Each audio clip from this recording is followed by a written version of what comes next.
So over here, you can see that I have an assignment over here, just like this, an essay assignment. And I have other assignments over here, like quizzes and everything as well.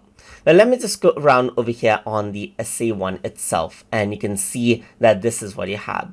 If I want to go around and then edit this, then I can click on the three dot button over here and then click on edit. And once you do that, what happens is that you can just go around and then change this out. So it says write an essay of 500 words. So let's make it 550 words right here. And I'm going to go around and say, please submit your assignment in Google Docs format. So I can go around, add in additional guidelines over here as well, and bold out the 550 words right here, just like this. And I'm going to go around over here and turn it into a point as well. So I can simply go around and make changes like this and hit the save button.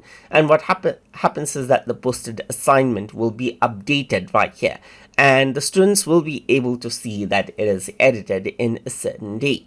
So let me just say that I want to go around and change around the deadline date as well. So let's just go around from October 4 to October 1 right here and click on the save button. And what happens is that the assignment will be updated, as you can see right here.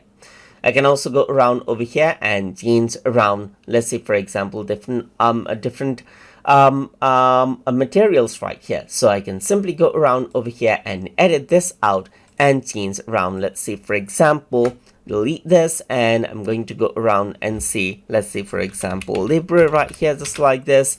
And then I can go around and hit the save button and the assignments will be changed out. The question is edited as well. So you can see that that is what you have. So if I were to go around, you can see the LibreOffice right there, just like this, and the assignment has been updated. And whatever classroom content you post out, you can simply go around and update it out accordingly. So that is how you can go around and modify out posted assignments inside of Google Classroom. So hope you guys learned something as always. And as always, please like, comment, share, and subscribe.